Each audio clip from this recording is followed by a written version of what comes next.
तो जय हिंद प्यारे दोस्त। आज मैं लाया हूँ यूपी पुलिस कांस्टेबल का जीके जीएस का प्रीवियस पेपर 2024 के लाया हूँ दोस्तों। 2024 में दोस्तों यूपी पुलिस कांस्टेबल का 11 फरवरी से एग्जाम स्टार्ट है। तो आप लोग इस वीडियो को शुरू से अंत तक देखिएगा। अगर चैनल पर पहली बार चैनल को सब्सक्राइब जरूर कीजिएगा। 11 फरवरी से दोस्तों यूपी पुलिस का एग्जाम स्टार्ट है। और दोस्तों ये पिछले 2 वर्ष के पेपर पर आधारित क्वेश्चन है, जो ऑलरेडी यूपी पुलिस के एग्जाम में पूछा गया क्वेश्चन है, प्रीवियस ईयर का क्वेश्चन है। और लास्ट में दोस्त 4 ठो मैथ का क्वेश्चन कराऊंगा, जो यूपी पुलिस में पूछा गया और पूछने की संभावना बहुत अधिक बनता है, क्योंकि इसी पर बार बार दोस्तों क्वेश्चन रिपीट हुआ था। वही क्वेश्चन मैं उठा कर लाया हूँ मैथ का और जीके जीएस का। तो पहले मैं जीके जीएस का क्वेश्चन स्टार्ट करता हूँ यूपी पुलिस के। तो चलिए यहाँ यूपी पुलिस का पहला क्वेश्चन दोस्तों ऑलरेडी पूछ लिया गया है यूपी पुलिस के एग्जाम में। इसी तरह के क्वेश्चन पूछे जाते हैं यूपी पुलिस के एग्जाम में। तो पहला क्वेश्चन यहाँ पर देखिएगा है कि स्वतंत्र भारत के पहले रक्षा मंत्री कौन है। तो स्वतंत्र भारत के पहले रक्षा मंत्री बलदेव सिंह थे, याद रखना है। स्वतंत्र भारत के पहले रक्षा मंत्री बलदेव सिंह। स्वतंत्र भारत के प्रथम प्रधानमंत्री कौन थे। तो स्वतंत्र भारत के प्रथम प्रधानमंत्री पंडित जवाहरलाल नेहरू थे, याद रखना। स्वतंत्र भारत के प्रथम राष्ट्रपति या स्वतंत्र भारत के पहले राष्ट्रपति कौन थे। तो डॉक्टर राजेंद्र प्रसाद थे, याद रखना। स्वतंत्र भारत के कानून मंत्री कौन थे। तो स्वतंत्र भारत के पहले कानून मंत्री डॉक्टर भीमराव अम्बेडकर थे, याद रखिए, जिन्हें संविधान का जनक भी कहा जाता है, डॉक्टर भीमराव अम्बेडकर का। तो चलते हैं यहाँ पर राइट ऑप्शन हो जाएगा स्वतंत्र भारत के पहले रक्षा मंत्री बलदेव सिंह। नेक्स्ट क्वेश्चन को देखिए, यहाँ पर दूसरा नंबर क्वेश्चन है कि भारत में सबसे अधिक वर्षा कहाँ होती है। तो भारत में सबसे अधिक वर्षा कहाँ होती है। तो राइट ऑप्शन हो जाएगा मानसिन राम के मेघालय में। दोस्तों भारत में सबसे अधिक वर्षा होती है मानसिन, याद रखना है। यहाँ पे मेघालय में दोस्तों एक जगह है मानसिन राम के मेघालय में भारत में सबसे अधिक होती है, याद रखना। मानसिन राम के मेघालय में भारत में सबसे अधिक वर्षा होती है, एक राइट ऑप्शन हो जाएगा। चौथा नंबर दोस्तों लद्दाख में। दोस्तों लद्दाख में दोस्तों भारत में सबसे कम वर्षा होती है। भारत में ऐसे भी क्वेश्चन पूछेगा दोस्तों कि भारत में सबसे कम वर्षा किस जगह पर होती है। तो लद्दाख में होती है दोस्तों, याद रखना। सबसे अधिक वर्षा मानसिन राम के मेघालय में। भारत में सबसे पहले मानसून कहाँ होती है दोस्तों। तो भारत में सबसे पहले मानसून दोस्तों केरल राज्य में आती है, याद रखना। बिहार राज्य को दोस्तों सुखाड़ राज्य के नाम से जाना जाता है, तो याद रखना है। तो राइट ऑप्शन हो जाएगा भारत में सबसे अधिक वर्षा होती है मानसिन राम के मेघालय में। सबसे न्यूनतम वर्षा होती है लद्दाख में दोस्तों। इसके अलावा दोस्तों राजस्थान के चेरापूंजी में भी राजस्थान का दोस्तों जैसलमेर जिले में भी न्यूनतम वर्षा होती है, याद रखना। 2 जिला ऐसा है दोस्तों जहां सबसे कम वर्षा होती है, लद्दाख और जैसलमेर। राजस्थान के जैसलमेर जिले में सबसे कम वर्षा होती है और सबसे अधिक मानसिन राम के मेघालय में होती है। नेक्स्ट क्वेश्चन देखिए यहाँ पर, आप सबसे पहले मानसून कहाँ थे। तो केरल राज्य में आती है सबसे पहले मानसून, और सबसे अधिक वर्षा मानसीराम के मेघालय में होती है। तीसरा नंबर यहाँ पर क्वेश्चन कि घूमर किस राज्य का लोक नृत्य है। घूमर किस राज्य का लोक नृत्य है। तो राइट ऑप्शन हो दोस्तों घूमर राजस्थान का लोक नृत्य, याद रखिएगा। गरबा गुजरात राज्य का लोक नृत्य है, याद रखना है। घूमर दोस्तों गरबा दोस्तों गुजरात का लोक नृत्य है, याद रखना। घूमर जो है राजस्थान का लोक नृत्य है, याद रखिएगा। उड़ीसा का कौन सा नृत्य है दोस्तों। कथक दोस्तों उत्तर प्रदेश का लोक नृत्य, याद रखना। कथक उत्तर प्रदेश का लोक नृत्य दोस्तों। और घमूरा हो जाएगा दोस्तों उड़ीसा का लोक नृत्य। उड़ीसी नृत्य उड़ीसा का लोक नृत्य। उड़ीसी नृत्य दोस्तों उड़ीसी नृत्य उड़ीसा का एक लोक नृत्य है। कथक दोस्तों उत्तर प्रदेश और दिल्ली का लोक नृत्य है। तो राइट आंसर हो जाएगा घूमर किस राज्य का लोक नृत्य। तो राजस्थान का है दोस्तों, जो क्षेत्रफल की दृष्टि से भारत का सबसे बड़ा राज्य है, याद रखना है दोस्तों। भारत का सबसे बड़ा ऊंट मेला ही राजस्थान के पुष्कर में लगता है, ये भी याद रखना है। तो घूमर किस राज्य का लोक नृत्य है। तो राइट आंसर हो जाएगा राजस्थान का है। गरबा गुजरात का है। उड़ीसा का उड़ीसी है। कथक उत्तर प्रदेश का है। तो राइट आंसर हो जाएगा तीसरा नंबर। नेक्स्ट क्वेश्चन देखिए, चौथा नंबर क्वेश्चन दोस्तों। हमारे साथ आप लोग बोलते चलिएगा तो अपने आप क्वेश्चन का आंसर याद होते चलेगा दोस्तों। चौथा नंबर यहाँ पे क्वेश्चन देखिए, बोलिएगा यहाँ पे कि सोमनाथ मंदिर पर आक्रमण कब किया गया था। तो सोमनाथ मंदिर पर आक्रमण दोस्तों 1025 में किया गया था, मोहम्मद गजनी के द्वारा, याद रखना। मोहम्मद गजनी के द्वारा दोस्तों सोमनाथ मंदिर पर आक्रमण किया गया था। लगभग 6 बार दोस्तों मोहम्मद गजनी ने इस मंदिर पर आक्रमण किया था, याद रखना है। जो सोमनाथ मंदिर कहाँ है दोस्तों। सोमनाथ मंदिर दोस्तों गुजरात राज्य में है, याद रखना है। सोमनाथ मंदिर गुजरात में है, याद रखने अभी। 1999 में दोस्तों कारगिल युद्ध लड़ा गया था। 1962 में दोस्तों भारत और पाक का युद्ध लड़ा गया था। 1857 दोस्तों देश की आजादी के लिए सर्वप्रथम लड़ाई छेड़ी गई थी या सिपाही विद्रोह हुआ था। तो राइट ऑप्शन हो जाएगा सोमनाथ मंदिर पर आक्रमण 1025 में मोहम्मद गजनी के द्वारा किया गया था। लगभग 6 बार इस मंदिर पर आक्रमण किया गया था, जो सब खजाना लूट लिया गया था, और ये सोमनाथ मंदिर गुजरात राज्य में स्थित है। नेक्स्ट क्वेश्चन 5वां नंबर क्वेश्चन देखना है यहाँ पे है कि भारत के पहले गैर कांग्रेस प्रधानमंत्री कौन थे? तो भारत के पहले गैर कांग्रेस प्रधानमंत्री मोरारजी देसाई थे। याद रखना, मोरारजी देसाई दोस्तों भारत के पहले कांग्रेस प्रधानमंत्री थे। याद रखना, कांग्रेस का प्रथम फुट कब हुआ था? तो कांग्रेस का प्रथम फुट दोस्तों 1907 में सूरत का अधिवेशन में दोस्तों कांग्रेस का प्रथम फुट हुआ था। याद रखना, और भारतीय राष्ट्रीय कांग्रेस का स्थापना दोस्तों 1885 में हुआ था। यह भी याद रखना है। तो दादा भाई नौरोजी दोस्तों दादा भाई नौरोजी ने भारतीय राष्ट्रीय आय का सर्वप्रथम किया था 1868 ईस्वी में। याद रखना, पॉवर्टी एंड रूल ब्रिटिश के लेखक भी हैं, पुस्तक लेखक दादा। राइट ऑप्शन हो जाएगा। भारत के पहले गैर कांग्रेस प्रधानमंत्री मोरारजी देसाई थे।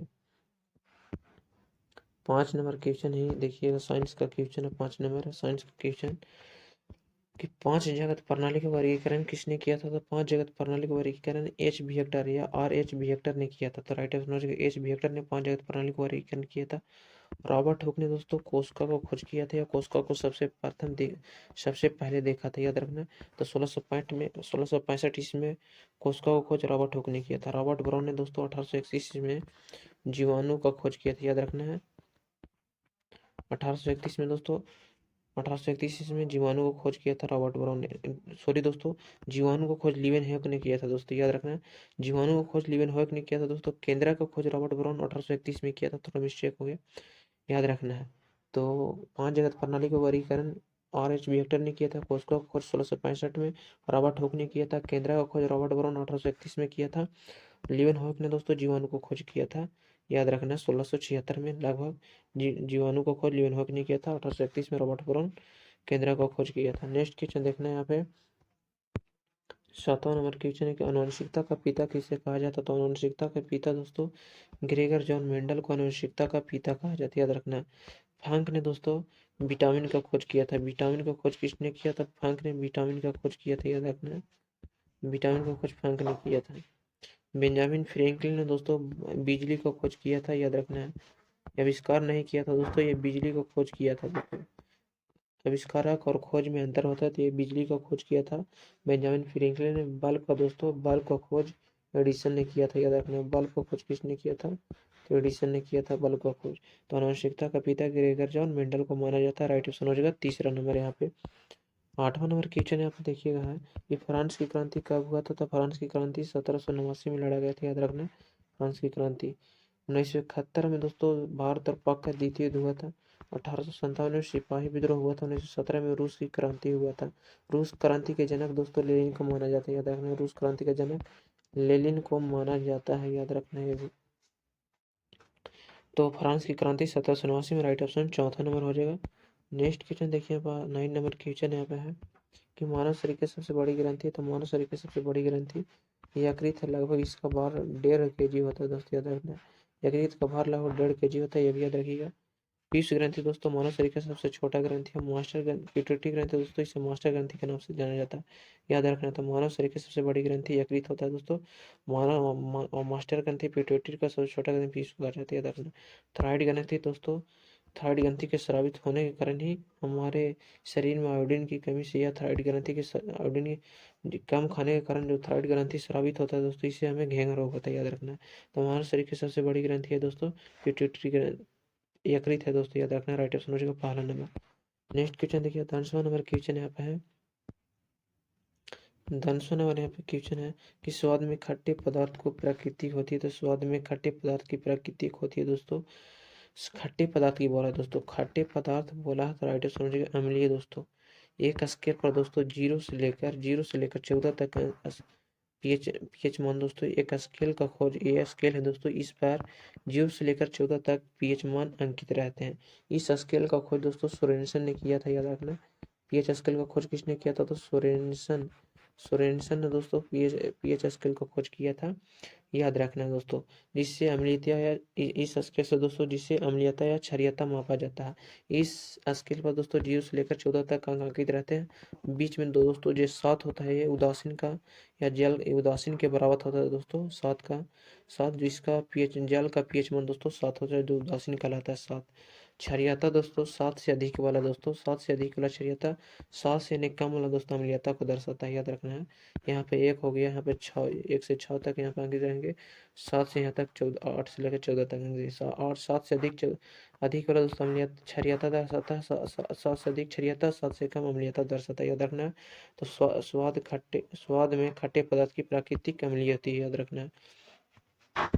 नेक्स्ट क्वेश्चन देखिए यहाँ पे है 11 नंबर क्वेश्चन है कि रक्त के पीएच मान होता है, तो रक्त का पीएच मान 7.4 होता है, याद रखना है। 7.4 होता है जो अम्लीयता को दर्शाता है। 7 दोस्तों उदासीन को दर्शाता है, जल का पीएच मान 7 होता है, याद रखना है। 7.6 दोस्तों अम्लीय वर्षा का पीएच मान, मूत्र का पीएच मान होता है 5.6 से 7.6 तक, याद रखना है अभी। तो रक्त का पीएच मान 7.4 होता है। नेक्स्ट क्वेश्चन देखिए यहाँ पे है 12 नंबर क्वेश्चन कि चौरी चौरा हत्याकांड के तहत किस आंदोलन को बंद कर दिया गया था। तो चौरी चौरा हत्याकांड के तहत किस आंदोलन को बंद कर दिया गया था, तो राइट असहयोग आंदोलन को चौरी चौरा हत्याकांड के बाद बंद कर दिया दोस्तों। असहयोग आंदोलन दोस्तों 1920 से 1922 तक चला था, याद रखना। 1920 से 1922 तक चला था। चौरी चौरा हत्याकांड दोस्तों 1922 में घटा था, जिसे महात्मा गांधी जी को असहयोग आंदोलन बंद कर दिया गया था दोस्तों। चौरी चौरा हत्याकांड के बाद असहयोग आंदोलन बंद कर दिए थे महात्मा गांधी जी। असहयोग आंदोलन के नेता दोस्तों महात्मा गांधी जी थे, याद रखना है। पूना फैक्ट समझौता दोस्तों 1932 में हुआ था, याद रखना। पूना फैक्ट समझौता 1932 में डॉक्टर भीमराव अम्बेडकर और महात्मा गांधी जी के बीच में हुआ था। सविनय आंदोलन दोस्तों 6 मार्च 1930 ईस्वी में गुजरात से स्टार्ट हुआ था, याद रखना है। भारत छोड़ो आंदोलन दोस्तों 1942 में हुआ था शुरू। तो चौरी चौरा हत्याकांड असहयोग आंदोलन के दौरान बंद कर दिया गया था घटने के बाद। 13 नंबर यहाँ पे क्वेश्चन है कि डॉक्टर भीमराव अम्बेडकर का जन्म कहाँ कब हुआ था। तो डॉक्टर भीमराव अम्बेडकर का जन्म दोस्तों 14 अप्रैल, याद रखना है। 14 अप्रैल दोस्तों 14 अप्रैल 1891 ईस्वी मोहम्मद प्रदेश के दलित परिवार में डॉक्टर भीमराव अम्बेडकर का जन्म हुआ था। 1469 ईस्वी में दोस्तों गुरु नानक का जन्म हुआ था, याद रखना। गुरु नानक का जन्म हुआ था 1469 ईस्वी में तलवाड़ी ग्राम जिला लाहौर पाकिस्तान में गुरु नानक का जन्म हुआ था। गुरु नानक दोस्तों सिख धर्म के संस्थापक हुए, प्रथम गुरु हुए दोस्तों। सिख धर्म के अंतिम गुरु गोविंद सिंह है, याद रखना, जिनके नाम पर भारत का सबसे बड़ा कृत्रिम झील है। तो right answer doctor Bhimrao Ambedkar का जन्म 14 अप्रैल 1891 में मोहम्मद प्रदेश के दलित परिवार में हुआ था दोस्तों। 1469 में गुरु नानक का जन्म हुआ था, जो सिख धर्म के संस्थापक हुए। 1869 में दोस्तों महात्मा गांधी जी का जन्म हुआ था, याद रखना है। 2 अक्टूबर 1869 में महात्मा गांधी जी का जन्म हुआ था। और 30 जनवरी दोस्तों 30 जनवरी 1948 को दोस्तों नाथूराम गोड के द्वारा महात्मा गांधी जी की हत्या कर दी जाती है, गोली मार की। 8 फरवरी दोस्तों 8 फरवरी याद रखने भी 8 फरवरी दोस्तों 8 फरवरी 1847 में दिल्ली के हैदराबाद में दोस्तों डॉक्टर जाकिर हुसैन का जन्म हुआ था जो भारत के तीसरे राष्ट्रपति थे दोस्तों, याद रखना दोस्तों। भारत के तीसरे राष्ट्रपति कौन थे, तो डॉक्टर जाकिर हुसैन थे। 1967 में बने थे भारत के तीसरे राष्ट्रपति, याद रखना है।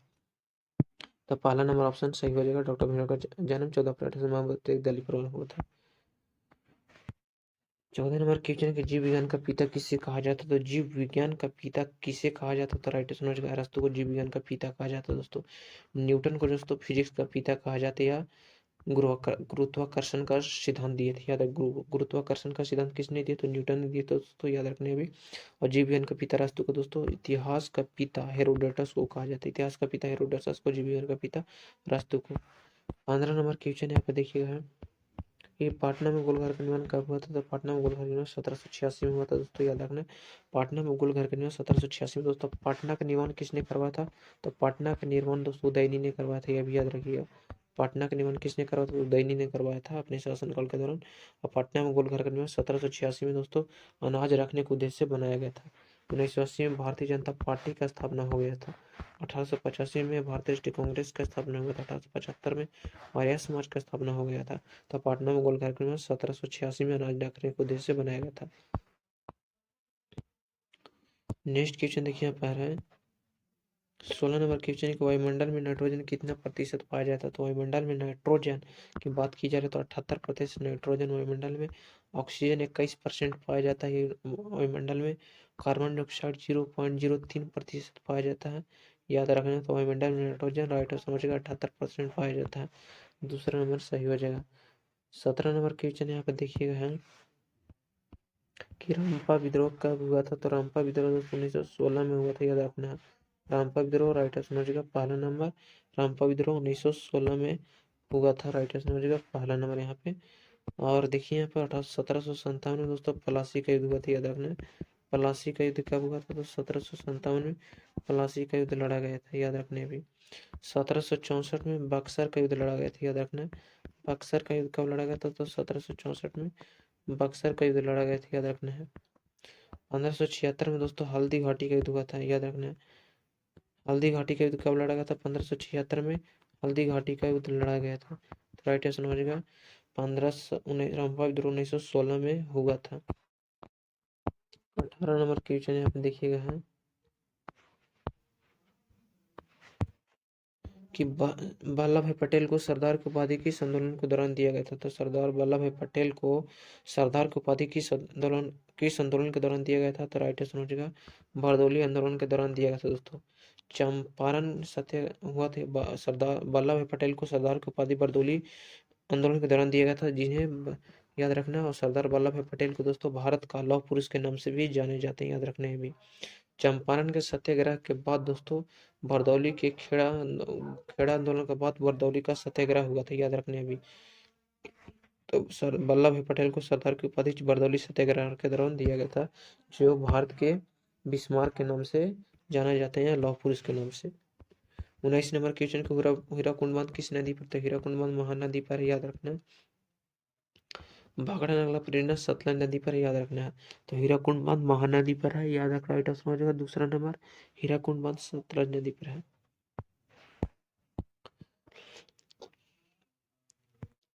20 नंबर यहाँ पे क्वेश्चन है कि अंतर्राष्ट्रीय महिला दिवस कब मनाया जाता है? तो अंतर्राष्ट्रीय महिला दिवस 8 मार्च को मनाया जाता है, याद रखना है। राइट ऑप्शन हो जाएगा डी। विश्व पर्यावरण दिवस 5 जून को मनाया जाता है। अंतर्राष्ट्रीय मजदूर दिवस 1 मई को मनाया जाता है। और विश्व जल दिवस 22 मार्च को मनाया जाता है। तो अंतर्राष्ट्रीय महिला दिवस 8 मार्च को मनाया जाता है, राइट आंसर हो जाएगा चौथा नंबर। नेक्स्ट क्वेश्चन अब मैथ का क्वेश्चन बच गया 4 ठो, जो एग्जाम में पूछा गया वही और पूछने की संभावना बनता है। मैथ का क्वेश्चन देखते हैं। मैथ का क्वेश्चन अब बच गया है दोस्तों, जो 4 ठो है। तो चलिए यहाँ से मैथ का क्वेश्चन देखिए। पहला क्वेश्चन यहाँ पे है कि 4 क्रमगत संख्याओं का योग 154 है। ध्यान से पढ़िएगा क्वेश्चन, आप लोग अपने आप बता दीजिएगा दोस्तों आंसर। 4 क्रमगत संख्याओं का योग कितना 154 है? तो चारों संख्याओं का सबसे बड़ी संख्या कौन है? तो चारों संख्याओं में सबसे बड़ी संख्या क्या है? तो हम इसको दोस्तों मान के बताएंगे। तो क्रमगत संख्या कहने का मतलब दोस्तों लगातार या क्रमगत संख्या उसी को बोला जाता है। 1 या 3 4 5 6 दोस्तों, ये सब क्रमगत संख्या डॉट डॉट, ये सब क्रमगत संख्या का उदाहरण है। तो इसी प्रकार हम इस संख्या को मानेंगे। तो चलिए यहाँ पे देखिए 4 क्रमगत संख्याओं को योग 154 दिया है, तो हम इसको मान के बनाएंगे। तो मानते हैं यहाँ पे पहला क्रमगत संख्या x मानते हैं। पहला क्रमागत संख्या x मानते हैं, तो दूसरा क्रमागत संख्या होगा x प्लस 1 होगा। उसके बाद तीसरा क्रमागत संख्या दोस्तों, पहला माने थे x माने थे दोस्तों, दूसरा माने थे x प्लस 1, तीसरा माने दोस्तों x प्लस 2 और चौथा माने दोस्तों x+3। ये क्रमागत संख्या का उदाहरण है। देखिए यहाँ पे 4 क्रमागत संख्याओं का योग। तो चारों क्रमागत संख्या मान लिया दोस्तों, ये पहला है, दूसरा है, तीसरा है, चौथा है। और योग कितना दिया दोस्तों? तो इनका योग दिया है, लिख लेंगे यहाँ पे योग लिखेंगे। इस सबका जो योग दिया तो हम प्लस चिन्ह के सबको जोड़ेंगे। x हो गया x+1, x+2, x+3, इनका योग टोटल योग दिया है 154 दिया है दोस्तों। इनका क्रमगत संख्याओं का योग कितना दिया है? 154 दिया है। तो हम जोड़ेंगे पूरा संख्या का, तो कितना x यहाँ पर सबसे पहले जोड़िएगा तो कितना होगा 2x हो जाएगा, 2x 3x हो जाएगा, 4x हो जाएगा दोस्तों। यहाँ पे अंक को जोड़िएगा, यहाँ पे 1 हो जाएगा, 3 थे कितना हो जाएगा 6 हो जाएगा, 4x+6 बराबर 154 हो जाएगा। इतना दिया दोस्तों, 4x लिख दें यहाँ पे। और 154 में से जब 6 जाएगा तो कितना बचेगा 148 बचेगा दोस्तों। और 4 से जब काटिएगा 148 को कितने बार में काटेगा? तो 4 3 हो जाएगा 12 और बचेगा 2 दोस्तों। तो 7 6 28, 37 बार में कट जाएगा दोस्तों। तो x का मान कितना आ गया 37। x का मान कितना आ गया 37 से पहली क्रमांक संख्या कितना हो गया 37 हो गया दोस्तों। और दूसरी हो जाएगा 38 और तीसरी हो जाएगा 39। तो चौथी क्या हो जाएगा दोस्तों, तो चौथी यहाँ चारों सबसे बड़ी संख्या पूछा है, तो बड़ी संख्या कौन है, तो x प्लस 3 है। तो एक हम बड़ी संख्या हो जाएगा दोस्तों 40। 40 में हम x का जगह 37 बैठाएंगे और 3 जोड़ेंगे, कितना हो जाएगा 40। यहाँ पे चौथी क्रमांक संख्या का योग 40 हो जाएगा, राइट आंसर हो जाएगा 40। तो सबसे बड़ी संख्या 40 है, इसमें राइट ऑप्शन हो जाएगा दूसरा नंबर। पहली संख्या बोलता है दोस्तों तो 37 होता, अगर दूसरी संख्या बोलता है तो 38 होता, तीसरी संख्या बोलता है तो 39 होता, और यहाँ पे सबसे बड़ी संख्या बोला था, सबसे बड़ी संख्या 3 है, तो राइट ऑप्शन हो जाएगा 40। इसी तरह से नेक्स्ट क्वेश्चन देखिए यहाँ पर है, दूसरा नंबर क्वेश्चन है यहाँ पर देखिए, बहुत ही मजेदार क्वेश्चन है ये, कि 3, 6, 8 x और 7 का औसत 8 है, तो x का मान क्या होगा। तो सबसे पहले मैं बता दूं दोस्तों, औसत निकालने का मैं पिछले वीडियो में करा चुका हूँ। एवरेज, जिसे औसत को हम एवरेज बोलते हैं, तो औसत निकालने का जो फार्मूला होता है, देखिए औसत निकालने का जो फार्मूला था दोस्तों, इसे एवरेज शॉर्टकट में बोलते हैं। एवरेज एवरेज निकालने का, औसत निकालने का सूत्र होता है सभी संख्याओं का योग बाटा उनकी संख्या। दोस्तों याद रखिएगा, सभी संख्याओं का योग बाटा उनकी संख्या। तो सभी संख्याओं का योग कितना होगा, तो 3 अब में 6 जोड़े तो कितना होगा 9, 9 में हम 8 जोड़ेंगे कितना होगा 17, 17 में हम 7 जोड़ेंगे कितना हो जाएगा 17, 6 की 17, 7 कितना हो जाएगा दोस्तों 24 हो जाएगा, 24 प्लस एक्स हो जाएगा दोस्तों, एक्स यहाँ पे दिया है, एक्स दिया 24 प्लस एक्स। और बाटा में कितना संख्या दोस्तों 5 संख्या, तो हम 5 लिख देंगे। इसका औसत कितना दिया तो 8 दिया, तो हम फिर से 24 प्लस एक्स बाटा 5, एवरेज दिया है 8, यहाँ पे क्रॉस मल्टीप्लाई जो होगा तो 24 प्लस एक्स बराबर हो जाएगा 40। ये एक्स 40 में से दोस्तों जब 24 जाएगा तो कितना बचेगा, 40 में से जब 24 जाएगा तो बच जाएगा एक्स का मान 16 आ जाएगा। राइट ऑप्शन हो जाएगा दोस्तों पहला नंबर। एवरेज निकालने का सभी संख्या में योग बटा सभी संख्या, तो यहाँ पर औसत 8 दिया था, क्रॉस मल्टीप्लाई की आंसर आ गया 16, राइट ऑप्शन हो जाएगा पहला नंबर। इसी तरह से नेक्स्ट क्वेश्चन देखिए यहाँ पर है, डिस्टेंस से यहाँ पर क्वेश्चन है। पहला क्वेश्चन है कि एक स्कूटर सवार 54 किलोमीटर प्रति घंटा की चाल से 1 मिनट में कितना दूरी तय करेगी। तो एक स्कूटर सवार है जो 54 किलोमीटर प्रति घंटा की चाल से चल रही है, 1 मिनट में कितना दूरी तय करेगी। तो मैं बता दूं दोस्तों कि चाल 2 प्रकार का होता है, चाल 2 प्रकार का होता है, 1 मीटर प्रति सेकंड में होता है याद रखना, 1 किलोमीटर प्रति घंटा में होता है याद रखना। अगर मीटर प्रति सेकंड से दोस्तों किलोमीटर प्रति घंटा में जाने के लिए बोलेगा तो 18/5 से गुना करते हैं। अगर इसमें से दोस्तों, अगर इसमें से देखिए डायरेक्शन दे देते हैं, अगर इसमें से देखिए यहाँ पे डायरेक्शन दिया हुआ, अगर इसमें से इसमें जाने के लिए बोलेगा तो हम 5/18 से गुना करेंगे। किलोमीटर प्रति घंटा से मीटर प्रति जाने बोलेगा तो 5/18 से, मीटर प्रति सेकंड से किलोमीटर प्रति घंटा में जाने के लिए 18/5 से हम गुना करते हैं। तो चलिए इसी तरीके से हम सोल्व करते हैं इसको। तो एक स्कूटर सवार का चाल कितना, स्पीड कितना दिया, तो 54 किलोमीटर प्रति घंटा का स्पीड दिया है। यहाँ पे मीटर में दिया है दोस्तों आंसर, और टाइम कितना दिया है, तो टाइम दिया है 1 मिनट। 1 मिनट में कितना सेकंड होता है दोस्तों, 1 मिनट में होता है 60 सेकंड, तो हम इसको 60 सेकंड कर लेंगे। यहाँ पे 54 किलोमीटर प्रति घंटा दूरी यहाँ पे पूछ रहा था, दूरी बराबर सूत्र क्या होता है, तो चाल गुने समय। चाल दिया है 54 किलोमीटर प्रति घंटा, हम इसको मीटर प्रति सेकंड में बदलेंगे तो हम 5/18 से गुना करेंगे, 5/18 से गुना करेंगे। और दिया है दूरी पर चाल गुने समय, समय कितना दिया है 60 सेकंड दिया, तो 60 सेकंड 1 मिनट दिया था, तो हम 60 सेकंड में इसको कन्वर्ट कर लिए। तब काटिएगा 18 से, तो 18 थी कितना हो जाएगा 54, 5 कितना 5 थी 15, 15 छक्का हो जाएगा कितना 90, एक जीरो बढ़ जाएगा, हो जाएगा 900 मीटर प्रति सेकेंड। तो राइट ऑप्शन, मीटर प्रति सेकंड नहीं हो दोस्तों, इस सेकंड से सेकंड खत्म हो जाएगा, यहाँ पे मीटर प्रति सेकंड होता है, तो सेकंड से सेकंड खत्म हो जाएगा, तो 900 मीटर हो जाएगा, राइट ऑप्शन हो जाएगा 1 मिनट में दोस्तों 900 मीटर दूरी तय करेगा। तो राइट ऑप्शन हो जाएगा चौथा नंबर। इसी तरह का नेक्स्ट क्वेश्चन यहाँ पर सोल्व करेंगे। देखिए यहाँ पर है कि एक बांस की चाल 72 किलोमीटर प्रति घंटा है, तो बांस द्वारा 5 सेकंड में तय की गई दूरी क्या होगा। तो यहाँ पर स्पीड दिया है दोस्तों 72 किलोमीटर प्रति घंटा, 72 किलोमीटर प्रति घंटा दिया है, तो हम इसको मीटर प्रति सेकंड में कन्वर्ट करेंगे, तो हम 5/18 से गुना करेंगे यहाँ पे इसको, तो 18 से काटेंगे तो 18 कितना हो जाएगा 72, तो इसका चाल कितना आ गया 20 मीटर प्रति सेकंड से चाल आ गया। और टाइम दिया है कितना दिया, टाइम दिया है 5 सेकंड, 5 सेकंड टाइम दिया है। तो हमको उससे दूरी पूछ रहा था, दूरी बड़ा फॉर्मूला होता है चाल गुने समय, दूरी बड़ा कितना होता है चाल गुने समय। चाल दिया 20 मीटर प्रति सेकंड, 20 मीटर प्रति सेकंड, और चाल दिया है 5 सेकंड। सेकंड से सेकंड करने से तो 20 25 100 हो जाएगा। तो 100 मीटर दूरी तय करेगा 5 सेकंड में। राइट ऑप्शन हो जाएगा पहला नंबर यहाँ पे। तो यही दोस्तों आज के वीडियो में थे। अगर वीडियो पसंद हो तो चैनल को सब्सक्राइब जरूर कीजिएगा।